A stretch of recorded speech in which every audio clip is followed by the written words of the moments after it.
የባዮጋዝ አጠቃቀምን በተቋማት መጀመር ያስፈልጋል።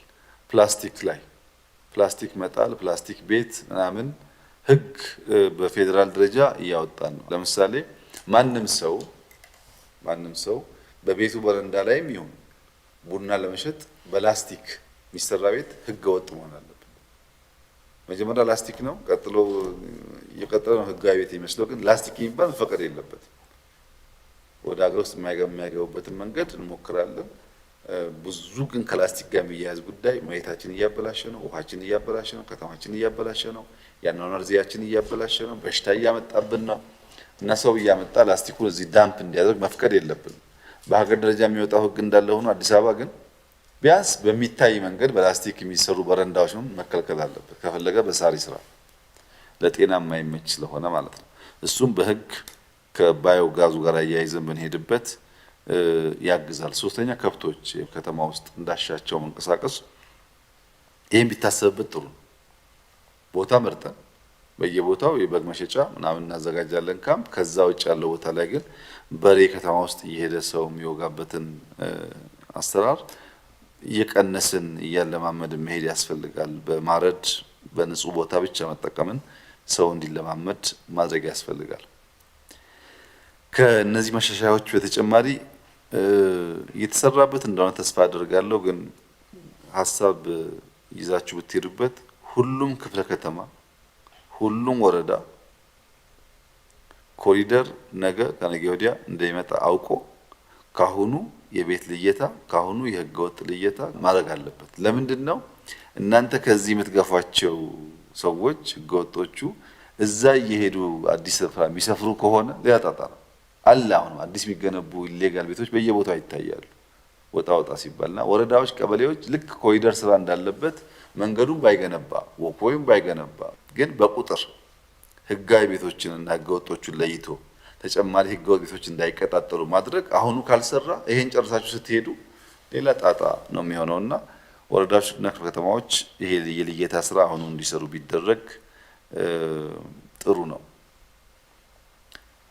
ሌላ ቢታረም ጥሩ የሚሆነው እናንተም ጋር እነሱም ጋር የአንዱን ስራ አንዱ ማቆሸሽ፣ አንደኛው እዚህ ጋር አስፓልት ይገነባል፣ አንደኛው ደግሞ ጭቃ ያስኬድበትና በተለይ ጭቃ አፈር የሚያጓጉዙ መኪናዎች በቀር ሪስፖንሲብሊ አፈር ማድረሳቸውን ነው እንጂ የሚያዩት ጎማቸው ጭቃ መኪናቸው ትጭነው የሚሄደው ነገር በየቦታ እያፈሰሱ ይሄዳሉ። አሁን ፒያሳ 4 ኪሎ አካባቢ ብታዩ ከተሰራ በኋላ ከላይ የሚሰሩ ቤቶች በከፍተኛ ደረጃ ነው አስፓልቱን ያበላሹ ያሉት። አስፓልቱ ይበላል፣ መቆሸሽ ብቻ አይደለም፣ ጥንቃቄ ያስፈልጋል። እንደነዚህ አይነት ልምዶች በስፋት ይታያሉ። እነሱ ቢታረሙ ጥሩ ነው። የከተማን ግንባታ በሚመለከት ኒው ካፒታል አዲስ ከተሞች አዲስ ካፒታሎች መገንባት በአፍሪካም በኤዥያም በተለያዩ አካባቢዎች የተለመደ ነው። ችግሩ ምንድነው? ምሳሌ ከዋናው ካፒታል ሲቲ በጣም የራቀ ቦታ ላይ ብዙ ሃይዌይ ብዙ ኤርፖርቶች የሚጠይቅ ስራ ነው። አንዳንዶቹ 80-100 ኪሎ ሜትር ከነበረው ካፒታል ራቅ ብለው ይሰሩ አሉ። እነሱም ተጨማሪ ጣጣ አለባቸው። ሰውን ሙቭ አድርጎ ወደ አዲሱ ቦታ መውሰድ ችግር ስለሆነ ኢንቨስት አድርገዋል፣ ቤት ገንብተዋል፣ መንገድ ገንብተዋል። ነዋሪ ግን በበቂ የላቸውም። ያሰቡት ሀሳብ መጥፎ ባይሆንም የቦታ ምርጫቸውና አካሄዳቸው ግን ችግር ፈጥሮባቸዋል።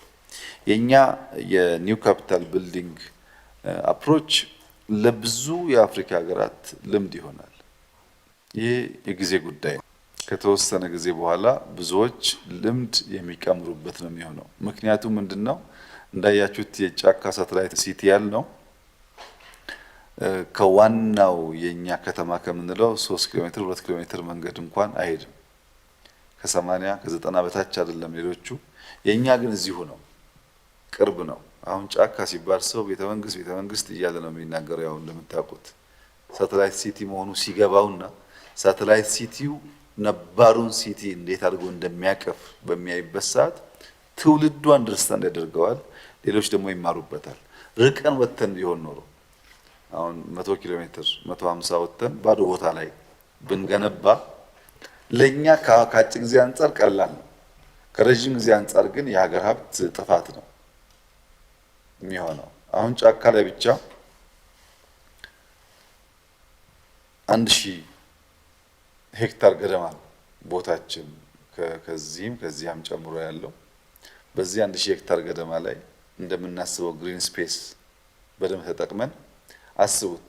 ወንጪን፣ ጎርጎራን፣ አዳላኬላን፣ ጨበራ ጩርጩራን፣ አሁን አርባ ምንጭ፣ ጅማ፣ ሶማሌ፣ ፓልም፣ ደንዲ የምንሰራቸውን የሪዞርት ስራዎች በሙሉ ጫካ አምጧቸው።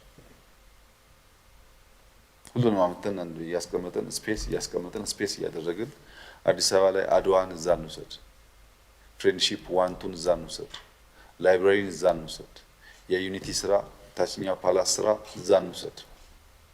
ፓርኪንጎቻችን ከ6000 መኪና በላይ ፓርኪንግ የሰራናቸውን እዛ እንውሰድ። እዚህ የሰራነው መንገድ ወክወይ ፓርክ ምናምን ሁሉ እዛ እንውሰድ። ባለፉት 5 ዓመታት ኢትዮጵያ ውስጥ የሰራናቸው ስራዎች ሰብስበን ጫካ አካባቢ ብናደርግ የትም ሀገር ሄደን ካየናቸው ሞደርን ሲቲዎች የተሻለ ነገር እናሳያለን። የተሻለም ጥያቄ የለውም። 26 ዓመት ምናምን የፈጀ ሳይሆን በአጭር ጊዜ ውስጥ በአፍሪካም በኤዥያም ከተሰሩት እጅግ የተሻለ ምክንያቱም ሃይ ኳሊቲ ነው። የኛም ስራዎች በጣም ጸዳል ናቸው። ኔቸር ጋር የተስማሙ ናቸው። ይሄ ለምን ይጠቅማል ያላችሁ እንደሆነ ለጉራ ኒው ካፒታል ሰርቻለሁ ብሎ ጉራ ለመንሳት ይሰራል። ከመጀመሪያው ከኛ ዓላማ ጋር ግን አይሄድም። የኛ ዓላማ ሀገር መገንባት ነው። የኛ ዓላማ ትውልድ መገንባት ነው። የኛ ዓላማ ትውልድና ሀገር የተገነባበትን ከተማ የሚመራ አመራር መፍጠር ነው። ሰብስበን አንድ ቦታ በማሳየት ፖለቲካል ትርፍ ማግኘት የኛ ዓላማ አይደለም። ለምሳሌ ፒያሳን ሳንቀይር፣ ካሳንቺስን ሳንቀይር፣ ቦሌ መንገድ ሳንቀይር ይሄ ሁሉ ሀብት ጫካ ላይ ወስደን ብናሸበርቅ ህዝቡ ድሃ ኑሮው ያው እኛ ግን ጥቂት ሰው የሚይዝ 1000፣ 10000፣ 20000 ሰው 100000 ሰው የሚይዝ ቦታ ነው የፈጠርነው። አሁን የነካነውን ሰው ተመልከቱት። ስለዚህ የኛ የኒው ካፒታል ቢልዲንግ አፕሮች ለብዙዎች ልምድ ይሆናል ስንል የሰው ተኮር መሆኑ ብቻ ሳይሆን ኢኩዊቲ ላይ እንዴት አድርገን ነው ሁሉ ጋር ትግራይ ላይ ገርአልታን እንገነባለን፣ አፋር ላይ ፓልም እንገነባለን፣ ሶማሌ ላይ ሽንድሌን እንገነባለን፣ አርባ ምንጭ እንገነባለን፣ ጅማ እንገነባለን፣ ደንቢ እንገነባለን፣ አራራኬላ እንገነባለን፣ አዲስ አበባ ላይ እንገነባለን። ሰብስቦ ማሳየት ሳይሆን ሁሉም ቦታ ስልጣኔ፣ ሁሉም ቦታ ኢንፍራስትራክቸር ቀስ እያለ የሚያድግ ሲሰናሰልና ሲደመር ደግሞ ውብ ሀገር የሚፈጥርበትን መንገድ ነው የተከተልነው። ይሄን አልተከተሉም አፍሪካ ሀገራት። ኒው ካፒታል ሲገነቡ የነበረውን ከተማ በሚያሻሽል መንገድ ሳይሆን ወጥተው ባዶ ሜዳ ላይ መንገድ ቤት ነው የገነቡት። ከከተሞቻችን አለመራቃችንም ትልቅ አድቫንቴጅ ነው። የከተማውን ኦክሲጅን የከተማውን የመጨረሻ ኦክሲጅን ይሄ ነው እኮ የካን ጦጦ ነው። እሱ መጠበቃችን በራሱ አሁን ባይገባውም ሰው ትውልድ ይገባዋል። ያ ቦታ አሁን ሌጋል ቤቶች እንደዚህ እየያዙ እየወረሩት ከሄዱ ሌላ ካሳንቺስ ስለሚሆን ዛፉ ስለሚጠፋ ይሄ ሀገር ለመኖሪያ ምቹ አይሆንም። ትውልድ የኢትዮጵያ ካፒታል ብሎ የሚኖርበት ከተማ አይሆንም። አሁን እኛ እዛ በመሄዳችን ቢያንስ ዛፎችን ኢንዲጂነስ እየተከልን በሺዎች በመቶ ሺዎች ተከል ነው እየተከል ባህር ዛፍን ከስሩ እያጠፋን የከተማውን ኦክሲጅን እየጠበቀን ነው። ለከተማው አሁን እንዳያችሁት ከቦሌ መገናኛ፣ ከመገናኛ ሳውዝ ጌት፣ ከሳውዝ ጌት ሌከር ራውንድ፣ ከሌከር ራውንድ እንጦጦ፣ ከእንጦጦ ቦታኒካል ጋርደን። ይሄ ቤተ መንግስት ሊሆን አይችልም። ሀገር ነው እኮ በጣም ብዙ ኪሎ ሜትር ነው። ይሄ ከተማ ግንባታ ነው። አሁን ይሄን ጉዳይ በማስረዳት የምናጠፋው ጉልበት አይጠቅመንም። የሚያስፈልገው ሰርቶ ማሳየት ነው። የሚያስፈልገው የተሰራለት ትውልድ እንዲያይና ጀጅ እንዲያደርግ ማድረግ። አብዛኛው የሚተቹን ሰዎች ወይኛ በደንብ አልተናገርንም፣ የኛ ስተት ሊሆን ይችላል። ሁለተኛ ከተማዋን አያውቁም። ከተማዋን አያውቁም ብዬ በድፍረት የምናገረው እናንተም አታውቁም። አሁን ያው ኮሪደር ነው ያሳወቃችሁ እንጂ ቪላችሁ አለ፣ ከዛ ኦፊሳችሁ አለ፣ ከዛ አዳራሽ ያለበት ቦታ ነው የምንሄደው፣ ስብሰባ ነው የምንሄደው እንጂ በየግለሰብ ቤት እየሄድን መርተን አናውቅም። እንደዛ አሁን ያያችሁት ችግሩ። ሌላውን ሰው ደግሞ አስቡት። አዲስ አበባ ውስጥ የሚኖሩ ሰዎች ትልልቅ ሰዎች በሆነ አጋጣሚ ዩኒቲ ፓርክ ጎብኝተው፣ ፍሬንድሺፕ ጎብኝተው፣ አድዋ ጎብኝተው እኛ እኮ እንደዚህ አልመሰለንም ይላሉ። አያውቁትም። የተሰራውን ስራ የተደከመበትን ነገር ወጥቶ አይቶ አይደለም ሚዛናዊ በሆነ መንገድ ትችት የሚያቀርበው እና ይሄ ትችት እኛ ጉልበትም አይሆነንም ወደ ኋላም አያስኬደንም። ስራውን ስለምናቀው ለምን ዓላማ እንደምንሰራ ስለምናቅ ከኛ የቀረ ነገር ካለ ቅድም ተገለጸው ለህዝብ እያሳወቁ መሄድ ተገቢ ይሆናል። አገር ስንገነባ ከተማ ስንገነባ ግን አንደኛ ይሄ አመራር መገንዘብ ያለበት እናንተ አዲስ አበባን ገንብታችሁ መጨረስ አትችሉም። እናንተ ፋውንዴሽን ነው የምትጥሉት፣ ልጆቻችሁ ነው የሚገነቡት። ሀገር በአንድ ትውልድ ብቻ አይገነባም። ኮንቲኒቲ ባለው መንገድ ነው ሀገር የሚገነባው። መሰረት ከተበላሸስ ከኋላ የመጣው እየለጠፈ ድሪቶ ይሆናል፣ ይበላሻል። ፋውንዴሽኑ ፕሮፐርሊ ከተሰራ ቀጣይ የሚሰራው ስራ የቀለለ ይሆናል። በእኛ ብቻ የሚጠናቀቅ አድርገን አንወስድም። ፕሮፐር መሰረት መጣላችንን እናረጋግጣለን። ምን ማለት ነው? ሪቨሮቻችን ንጹህ መሆናቸውን፣ ዛፍ በቂ መኖሩን፣ ሰው የሚንቀሳቀስበት ወክወይ መገንባቱን፣ ይሄ ካልቸር ሰው እየለመደው እንዲሄድ ማድረጉን፣ አስፋልት ላይ ኳስ የሚጫወቱ ሰዎች በየሰፈራቸው ትናንሽዬ የስፖርት ማዘውተሪያ ቦታዎች ኖሯቸው እንዲንቀሳቀሱ ማለት ለልጆቻችን ነው፣ ለማንም አይደለም የሚሰራው። ይሄንን ካልቸር መፍጠር ነው። ይሄንን ካልቸር እየፈጠርን ስንሄድ ቀስ እያለ ሁሉም ሰው ሀገሬ ሀገሬ ኢትዮጵያ ሀገሬ ሀገሬ ለመባል ከበቂ በላይ ናት። አየሯ ያምራል፣ መልክዓ ምድሯ፣ ብዙ ነገሯ ያምራል። ብዙዎቻችን ኢትዮጵያን የምናስበው ስንሞት ለመቀበሪያ ብቻ በመሆኑ ነው። ስንኖር ደክመን ሰርተን የምንገነባት ሀገር ሳይሆን የትም ሸሽተን ስንሞት ግን ገንዘብ ተከፍሎበት አስክሬናችን ተመልሶ ይመጣል ወደዚህ። ይህ አስተሳሰብ ቢቀየር ኖሮ የትም ዓለም ያለ ሰው ለሀገሩ ቆሞ የሚሰራ ኮንትሪቢዩት የሚያደርግ ቢሆን ኖሮ በጥቂት ዓመታት ኢትዮጵያ መገንባት ይቻላል። በየቦታው ያለውን ስራ ተመልከቱ። ባለፈው ክረምት አማራ ክልል 7000 ትራክ ማዳበሪያ ያንቀሳቀስ ነው። 7000 ትራክ ማዳበሪያ ወታደር እያጀበ ነው የወሰደው። ማዳበሪያ ከማጀብ ሌላ ነገር ማጀብ ውስጥ ብንገባ ያ ገንዘብ፣ ያ ነዳጅ፣ ያ ጉልበት ስንት ቁም ነገር እንደሚሰራ አስቡት። እና ጉልበታችን የምናጠፋው ባልባሌ ጉዳይ ነው። እንደ ሀገርም ከተማችን ውስጥም እንደዛ ነው። ካሳንቺስ የሚኖረው ቤት የተሰጠው ሰው ሳይሆን ካሳንቺስ ምን እንደሚመስል ያላየ ኑሮውን የማያውቅ ሰው የፈለገበት ተቀምጦ ይተቻል። ለምሳሌ ዋሽንግተን ተቀምጦ እኛ ስለ ከተማችን ስራ ስንናገር እነዚህ ሰዎች ሀገሩን አያውቁትም እንዴ? ስለ የትኛው ሀገር ነው የሚያወሩት ይላሉ። እኛ ስለ ዋሽንግተን እናወራም፣ ስለ አዲስ አበባ የምናወራው ቀንና ማታ የዞን ስለምናውቀው ከተማ ነው የምናወራው። በዚህ ጉዳይ ሳንዛባ ሰው ደግሞ ሳንጎዳ ሰው ተኮር መሆናችን ሳይዘነጋ ልማቱ የምናመጣበት መንገድ እና የምናስቀጥልበት መንገድ መታሰብ አለበት። እንደዚህ አይነት ልማት ምንም አይነት የጎንዮሽ ጉዳት ሳያመጣ ሊሰራ አይችልም በፍጹም። ለምሳሌ በእናንተ ልማት ምክንያት እኛ እዚህ እንቅልፍ የለንም። ያው ካሳንቺስ ታንጫጫላችሁ፣ ማታ አዋይ ታንጫጫላችሁ፣ ሌሊቱ ሙሉ ማሽን እየጮኸ ነው የሚያድረው። እንቅልፍ የለም። ሳይድ ኢፌክት ነው። እኔ እንደተኛ ልማቱ ይቁም ብሎ የሚመርጥ ሰው ካለ ማለት ነው። አሁን ሀገር ስንገነባ ሌሎችም ሀገራት ሄደን ያየናቸው የተገነቡ ሀገራት በዚሁ መንገድ ጭቃ እያቦኩ ነው ሀገር የገነቡት። ሌላ መንገድ የለም። ዋጋ ከፍለን መገንባት አለብን የሚለውን ነገር ሁላችንም አምነን ሰውም እንዲገነዘብ ማድረግ፣ ከሁሉ በላይ ግን በውጤት እያሳመን መሄድ ያስፈልጋል። ፈጥና ውጤት ካመጣን ሰው እያመነ ይሄዳል። ብዙ የአፍሪካ ሀገራት ከዚህ ቀደም ነግሬያቸዋለሁ፣ ልምድ ይጠይቁናል። ሰነድ እንሰንድ፣ እንዴት እንደምንሰራ ሰነድ እየሰነድን ዳታ እየያዝን እንቆይ ብያችሁ ነበር ታስታውሱ ከሆነ። አሁን እንደምታዩት ነው። ሁሉም ሰው ጥያቄ እያነሳ ነው። እንዴት የገነባችሁት? ሪሶርስ ከየት መጣ? ቀንና ማታ መስራት አቅም ከየት ፈጠራችሁ? ማሽነሪ ከየት አገኛችሁ? ኮንትራክተር ከየት አገኛችሁ? በጣም ብዙ ጥያቄ የሚነሳው። ለሁሉ ጥያቄ የተለያየ መልስ ከምንመልስ ፕሮፐርሊ የተሰነደ ሰነድ ቢኖረን ለሀገር ውስጥ ከተሞችም ለሌሎች የአፍሪካ ሀገራትም ልምድ ለማካፈል ያግዘናል።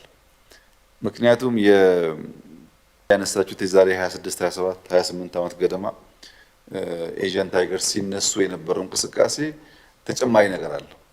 ለምሳሌ እነሱን ብንወስድ ነዳጅ የመጣበት ጊዜ ቡም ያደረገበት ጊዜ ነው እና ሀብት መጣ። ያን ሀብት ወደ ልማት ቀየሩት። ኤዥያን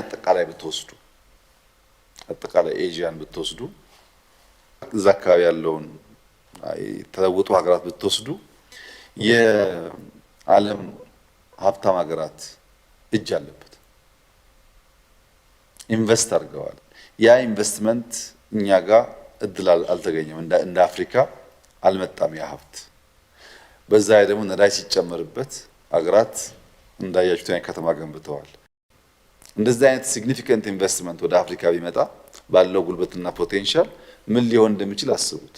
እኛ ነዳጅ ሳናወጣ እንደዛ አይነት ሪሶርስ ካፒታል ከሌላ ቦታ ሳይፈስልን ባለን አቅም የመስራት ልምድና ባህላችን በጣም ሰስቴን ማድረግ የሚያስችል ልማት ማምጣት ያስችላል ማለት ነው። ምን ማለት ነው? እኛ ቅድም ለተነሳው የአዲስ አበባ ወጣቶች ተደራጅተው በጉልበት 20 ሚሊዮን ብር ኮስት የሚያደርግ የጉልበት ስራ አገዙ። ሀብታሞች ማሽናቸውም በሆነ ሚሊዮን አገዙ።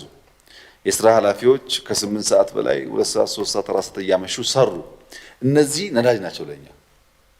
እነዚህ ኢንቨስትመንት ናቸው ለኛ። ያለን ጉልበት ነው። እሱም በትክክል ከመነዘር ያለን ኮሚትድ የሆነ አመራር ነው። እሱም በደንብ ከተጠቀመን የግል ሴክተሩ አጠቃላይ የሀገር ልማትና ግንባታው ሄዶ የሱ ትርፍ አካል እንደሆነ አስቦ የሚያግዝ ከሆነ እንደ ነዳጅ እንደ ተጨማሪ ካፒታል ይሄን ወስደን ሀገራችንን እንቀይራለን። ያ እድል ስለሌለ ሪሶርስ በጣም ወሳኝ ነገር ነው። ቪዥን ይፈልጋል፣ ዲቮትድ የሆኑ አመራር ይፈልጋል።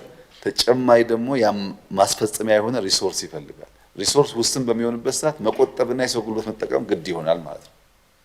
ስለዚህ ውድድሩ ውጭ ካለው ጋር ያለው ውድድር በመልኩና በገጹ መሆን አለበት። አሁን የሆነ ሀገር መጥቶ እናንተን ፒያሳ አይቶ ሄጄ አፈርሳለሁ ሊል አይችልም። በራሱ ሁኔታ ነው መሆን ያለበት። እኛ አድቫንቴጅም አለን፣ ዲስአድቫንቴጅም አለን። ለምሳሌ የምናፈርሰው አብዛኛው ቀበሌ ቤት ነው። ቀበሌ ቤት የሌለው ከተማ እንደናንተ አፈርሳለሁ ካለ ችግር ያመጣል ማለት ነው። የኪራይ ቤቶች ቤት የሌለው ከተማ እንደናንተ አፈርሳለሁ ካለ ችግር ውስጥ ይገባል ማለት ነው። ተደራጅቶ የሚያግዝ ጉልበት ወጣት በደንብ ያልሰራ ከተማ ከሆነ ይቸገራል ማለት ነው። እኛ ጋር በጣም በስፋት የተሳካልን አድቫንቴጆቻችንን ፕሮፐርሊ ኤክስፕሎይት ማድረግ ስለቻለ ነው። የእኛን ነገር በትክክል ቀምሮ ወደ ራሱ ያልወሰደ ሰው ሲሚላር ልማት ሊያመጣ አይችልም። እኛም ቀጥታ ኮፒ ማድረግ አንችልም። በጣም ብዙ ከነሱ የምንማረው ጉዳይ አለ። በጣም ብዙ ደግሞ ከኛ መውሰድ የሚገባቸው ኤክስፒሪየንሶች አሉ። እኛ እዚህ በየአቧራው ላይ በምንዞረው መልክ እየዞረ የሚያሰራ መሪ የለም የትም። ያ ባለመኖሩ ምክንያት ብዙ ጋፍ ክፍቶች ይፈጠራሉ። ከንቲባ እንዳያችሁት ነው በየቦታው። ከንቲባ ማለት እንኳን 60 ቢሊዮን ዶላር ያለው ከተማ ቀርቶ ከንቲባ በየሰው ቤት የሚዞር አይደለም። ይሄ ካልቸር መቀየሩን ሁሉም ሰው ኮፒ ካላደረገ በስተቀር ያማረ አድዋን ብቻ አይቶ ማምጣት አይቻልም። እና አድቫንቴጅ አለን። ጊዜያችን ተጠቅመን አሁን በጀመርነው መንገድ አፍጥነን ብንሰራ ለብዙዎች ምሳሌ የሚሆን ነገር መስራት እንችላለን። ከፍተኛ የሀብት ውስንነት አለብን። አድቫንቴጁ በተደጋጋሚ እንዳነሳሁት የኛ ሀብት ስቴት ኮራፕሽን ስለሌለ ገንዘቡ አይሸሽም። አዲስ ገንዘብ እኮ የለም። ይሄ ሁሉ ስራ የሚሰራው ወደ ውጭ ይሸሽ የነበረውን ገንዘብ ማስቀረት ስለቻለ ነው። 100% ግን አይደለም። አሁንም የሚሾልኩ ይኖራሉ በግራ በቀኝ። ይህንን ነገር አስፍተን አዲስ አበባ ላይ አሁን የጀመራችሁትን ስራ ሰርታችሁ አመራር ፈጥራችሁ ሌሎች ከተማ አሪያ ሆናችሁ የስራ ዘመናችሁ በዚህ ቢያበቃ ትልቅ ክብር ነው ይመስለኝ። ክብር ማለት ለሰዎች የሚተርፍ ነገር ሰርቶ ማለፍ ስለሆነ ድካሞች አሉባችሁ። ብዙዎቻችሁ ቅዳሜ እሑድ አታቁም፣ ምሽት አታቁም፣ ልፋት አለ፣ ድካም አለ። ግን የምትደክሙት ለሀገራችሁ ስለሆነ ምንም ችግር የለውም። በዛ መንገድ ሂዱ። ድካማችሁንና ስራችሁን ደግሞ ስለምንገነዘብ ነው እኛም ባገኘነው አጋጣሚ የተወሰነ ስፔስ የምንፈጥረው። ብሬክ ያስፈልጋል። ትንሽ ሪፍሌክት ማድረግ የሚያስችላቸውን ቻንስ ካገኙ የበለጠ ልምድ እየቀመሩ ይሄዳሉ በሚል ነው። ልምዶቻችንን ሌላ ሀገር ለማካፈል ግብዣዎች አሉ። እኛ ገናንን አልሰራንም ብለን በጣም ሀምብል ሆነን ምን ቀስመው ልምድ አምጥተን መስራት። ከዛ ውጭ ውዳሴው ያደርጋሉ፣ እኛም ጋር ያደርጋሉ። ለምሳሌ ትላልቅ የዓለም መሪዎች እዚህ መጥተው አዲስ አበባ መሆናችን ጠፋብን፣ እንዴት እንደዚህ ሊሆን ይችላል? በጣም የተጋነኑ ኮምፕሊመንትስ እንሰማለን። እሱ ግን እንዳያዘናጋን ጥንቃቄ ያስፈልጋል። አያስፈልገንም። እሱኛ የኛ የመጨረሻ ሽልማት የመጨረሻ ሙገሳ ምን አይመጣው ሲገነባ ነው። ከተማው ሀገር ሲገነባ ነው። ከዛ ውጭ ያሉ ኤክስተርናል ነገሮች እንዳያዘናጉን ጥንቃቄ ማድረግ ያስፈልጋል። ልምድ ያለባቸው አካባቢዎች በተገኘ አጋጣሚ ሲገኝ ወደፊትም ይመቻቻል ለዛ ለልምዱ። እናንተ በዚያ መንገድ ሂዱ። አዲስ አበባን በሚመለከት የከተማ ማህበረሰብ በጣም ደስተኛ ነው። እያያችሁ ስለሆነ ደስተኛ የሆነው በተጨባጭ ከተማ ውስጥ እየዞራችሁ በእግራችሁ እንደምትሰሩ እያየ ስለሆነ ነው። እኛም በየቀኑ በምናደርገው እንቅስቃሴ ብዙ ሰው እናገኛለን፣ እንሰማለን ይሄንን አይነት ፊድባክ። በዚያው ልክ ደግሞ ስንሰራ የምናሳዝናቸው በትክክል ያላወያየናቸው በትክክል መረጃ ያሰጠናቸው ሰዎች ሊኖሩ ይችላሉ። ለነሱ በተደጋጋሚ እንዳነሳ ነው መንግስት ይቅርታ ይጠይቃል። ግን የከተማው ነዋሪ መገንዘብ ያለበት ነገር ብዙ ሀገራት ቀለበታቸውን ሀብላቸውን ሽጠውን ሀገር የገነቡት። በነፃ የሚገነባ ሀገር የለም። ተጎርተን ነው ሀገር ልጆቻችን የምንገነባው እና አጥር ቢፈርስብን ቤት ቢፈርስብን ለመልካም እስከሆነ ድረስ አድሎ የሌለበት ስራ እስከሆነ ድረስ የመንግስት የግል የሀብት የድሃ እስካልተባለ ድረስ ለሁሉም ዜጎች በእኩል የሚሰራ እስከሆነ ድረስ መሸከም ያስፈልጋል። ፔን የሌለው ልማት ልናመጣ አንችልም። መንገድ ሲሰራ ኮረኮንች አለ፣ አቧራ አለ፣ ጭቃ አለ። በሱ ውስጥ አልፈን ግን አንድ ቀን አስፋልት ላይ መጓዝ እንደሚያስችለው ሁሉ ይሄም ልማት የጎንዮሽ ጉዳት ያደርሳል። የውይይት እጥረት ይኖራል። እዚህ አካባቢ ከተማው ነዋሪ እንዲገነዘብ በቅንነት ለማገልገል በቅንነት ከተማውን ለመስራት ሀገር ለመገንባት የዜጎቻችንን ላይፍ ለማሻሻል ብቻ ያለመ ስራ ነው። ሌላ ዓላማ የለውም። ሌላ አዲስ አበባ መገንዘብ ያለበት ነገር ከዚህ ቀደም እናንተ ናችሁ ኮሪደር ተብሎ አሪያ ምሳሌ ሆናችሁ የምትታዩት። አሁን ግን ከጥቂት ዓመታት በኋላ ያ ነገር የሚቀጥል አይመስለኝም።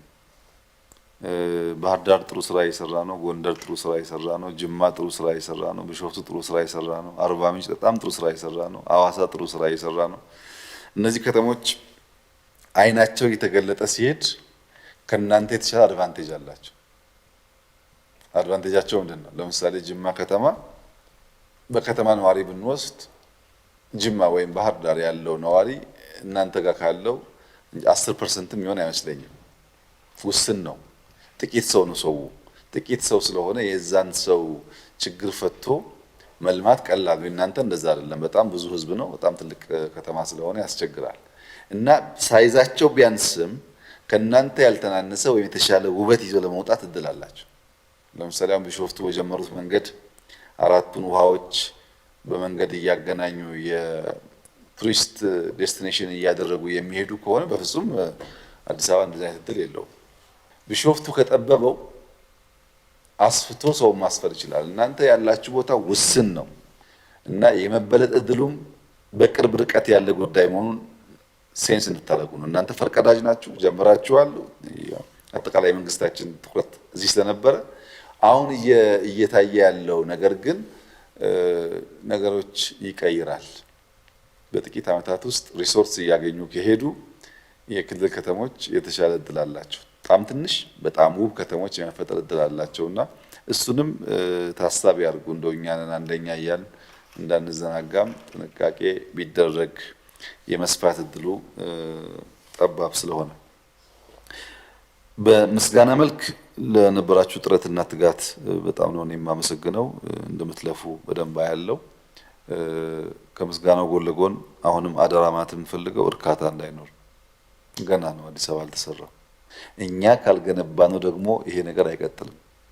ፕሮፐር መሰረት ጥለን ካልሄድን በስተቀር ገና ስላለየለት ነገርየው ወደ ኋላ የመመለስ እድሉ ሰፊ ነውና እርካታ እንዳይኖር፣ የመድከም መንፈስ እንዳይኖር፣ ሁለተኛ ሰርታችሁ ካለፋችሁ በኋላ መተው እንዳይኖር፣ መለስ እያላችሁ ቀድማችሁ የሰራችሁትን ስራ ማየት አለባችሁ። ፈንክሽናሊቲ ጉዳይ አለ። ትምህርት እየወሰድን እንድንሄድ ባለፈው የተሰራውን ስራ መለስ ብሎ ማየት ይሄ የሱፐርቪዥን ካልቸሩ የአንደኛው ኮሪደር ሌላ ኮሪደር ሱፐርቫይዝ ማድረጉንም እሱን ልምምድም ብናስቀጥል ጥሩ ነው። በዚህ መንፈስ እንሂድ። ከተወሰነ ሳምንታት በኋላ እናያለን ዞርን የተሰራውን ስራ። በግሌ እያየሁ ነው፣ ግን በጋራ እናያለን። በሁለተኛው ኮሪደር ስራ